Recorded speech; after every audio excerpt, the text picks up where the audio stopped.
Hello friends, पिछले video में हम लोगों ने एनसीईआरटी एक्सरसाइज 1.3 का क्वेश्चन नंबर 3 तक किया था। अब आइए आज करते हैं क्वेश्चन नंबर 4 से।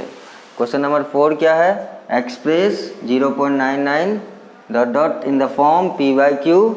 Are you surprised by your answer? Discuss why the answer makes sense with your teacher and classmate. मतलब ये क्वेश्चन है आपका 0.9 पे रेकरिंग, इसको फॉर्म करना है पी बाई क्यू के फॉर्म में और देखना है कि आंसर क्या आ रहा है। तो देखते क्या आएगा answer. Let x is equal to 0.9। तो इस टाइप का क्वेश्चन हम लोगों ने क्वेश्चन नंबर 3 का फर्स्ट में किए थे। तो आज उसी तरीके से हम लोग इसको करेंगे। देखिए x इज इक्वल टू 0.99 मतलब 0.999 क्या करेंगे अब? मल्टीप्लाइंग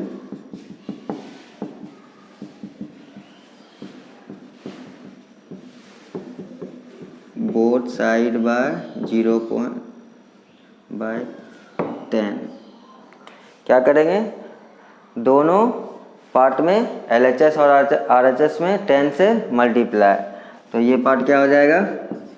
10x और ये पार्ट डेसिमल आगे चल जाएगा तो 9.9999। इसको हम लोग मान लेंगे फर्स्ट, इसको सेकेंड।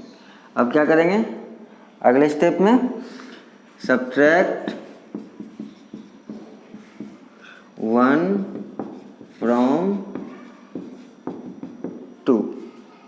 तो 10x माइनस x 9.99 माइनस 0.999 ये डॉट डॉट डॉट।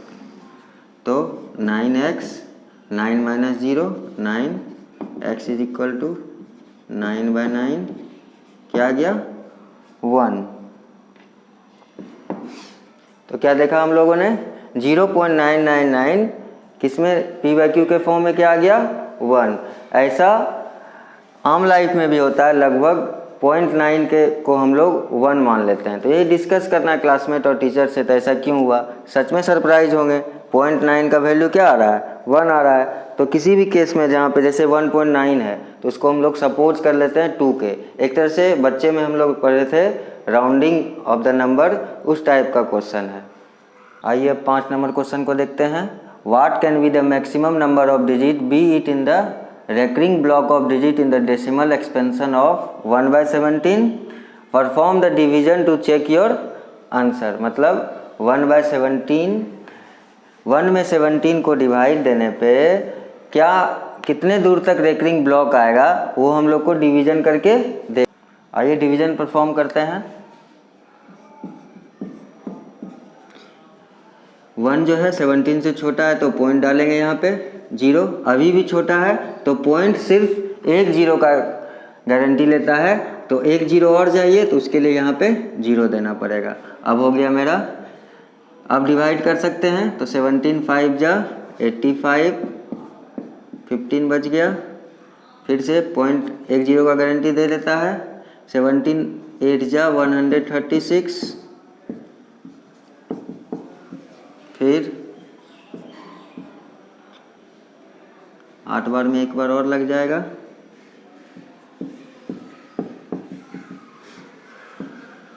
सेवनटीन 2 जा 34।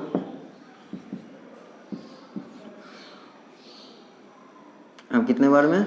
17 3 जा 51 9।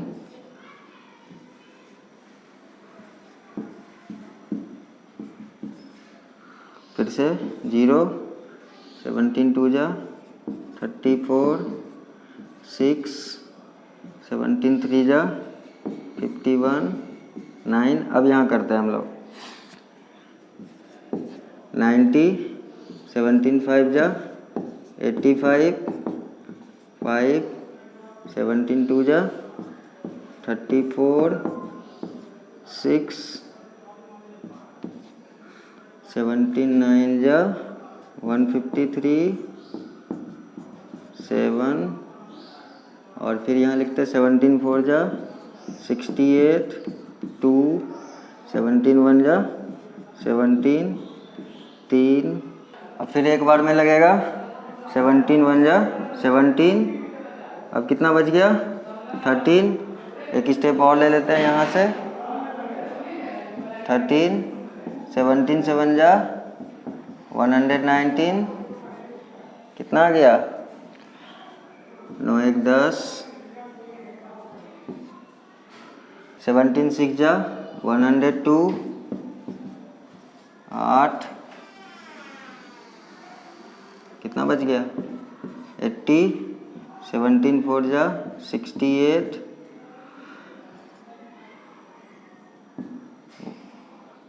12, फिर से यहाँ 0, 17 7 जा 119। अब देखिए ये एक यहाँ वाला एक आ गया तो कितना नंबर हो गया 4 3 7 3 10 2 12 3 15 3 18, यानी टोटली 18 नंबर आता है रेकरिंग ब्लॉक में।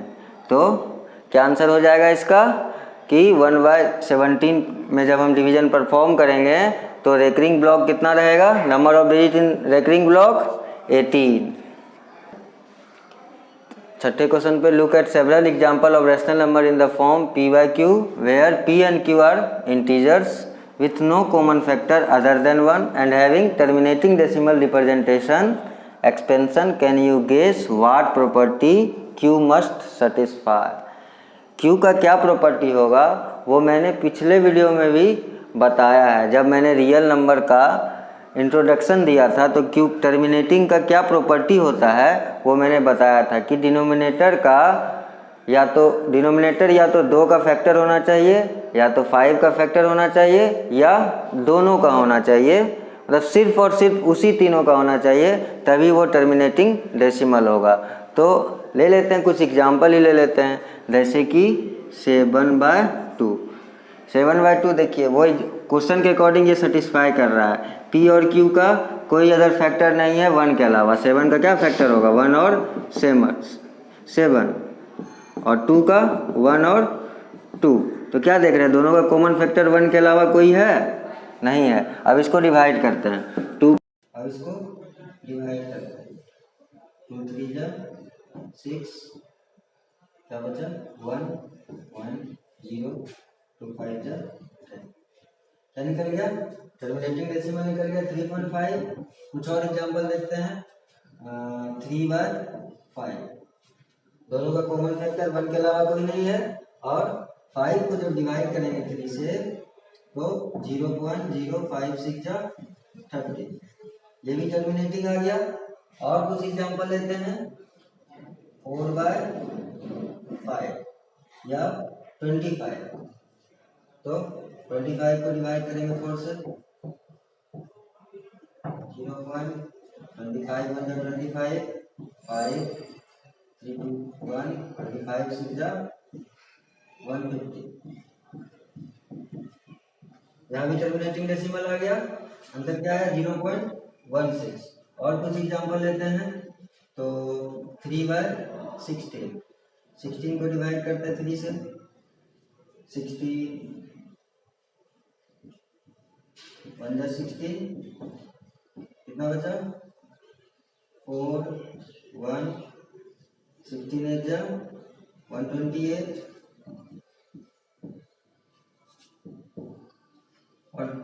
और आगे बढ़ते हैं 16 8 जा तो 7 जा लगेगा 1 1 2, कितना बचा 8, 16 5 जा 80।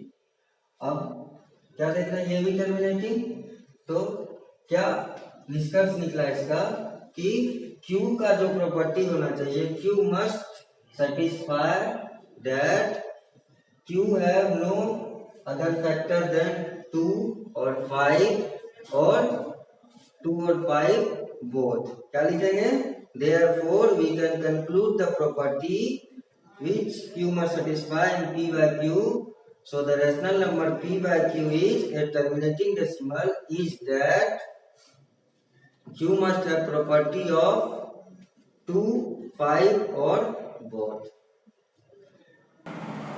आइए अब 7th नंबर क्वेश्चन पे देते हैं ध्यान।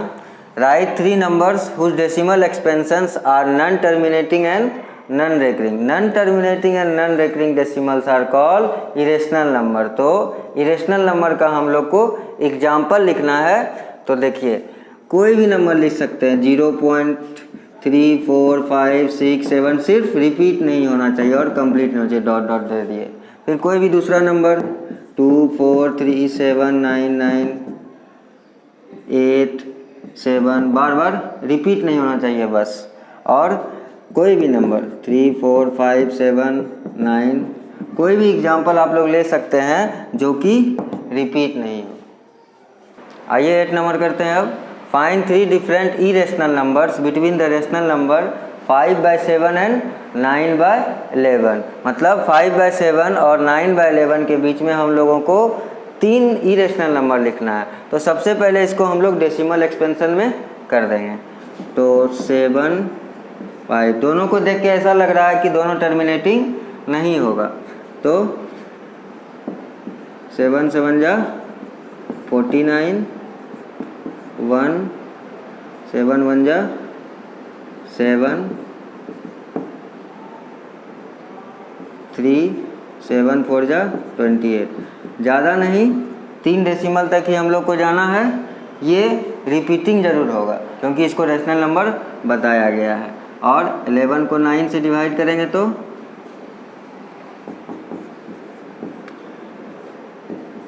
11 8 जा 88, 2, 11 1 जा 11, 9,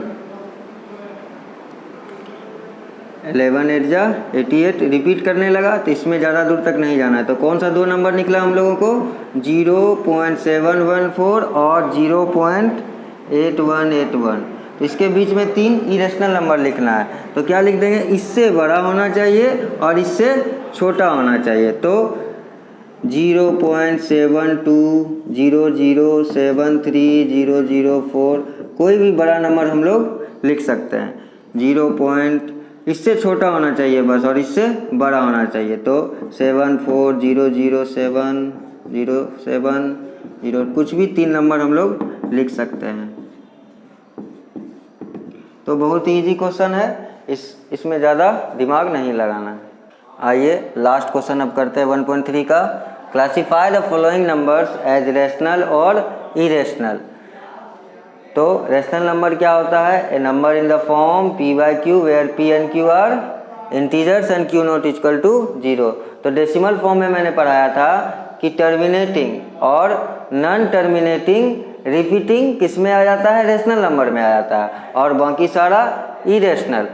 इरेशनल में भी मैंने बताया था कि जितना भी स्क्वायर रूट के अंदर नंबर होगा जो परफेक्ट स्क्वायर नहीं होगा, रूट के अंदर ऐसा नंबर जो परफेक्ट स्क्वायर नहीं होगा वो किस में आ जाएगा? इरेशनल नंबर में। तो पहले नंबर में देखिए रूट क्या है? 23। वो क्या है मेरा?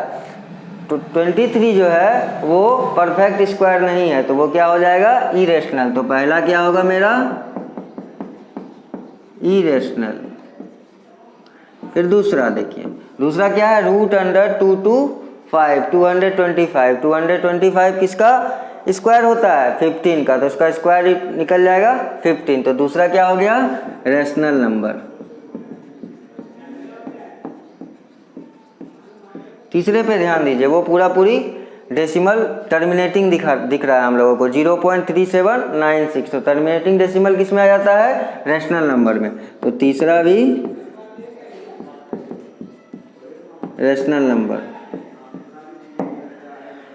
चौथा है 0.478 डॉट डॉट। इसका मतलब 478 रिपीट कर रहा है। तो ये क्या हो गया? Non terminating repeating. तो मैंने ये बताया था नॉन टर्मिनेटिंग रिपीटिंग भी किस में आता है?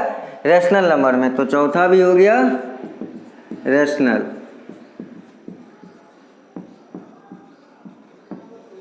और पांचवा है मेरा 1.1010001001। मतलब ये रिपीट नहीं कर रहा, ना ही टर्मिनेटिंग है। तो ये किस में आ जाएगा? इरेशनल नंबर में।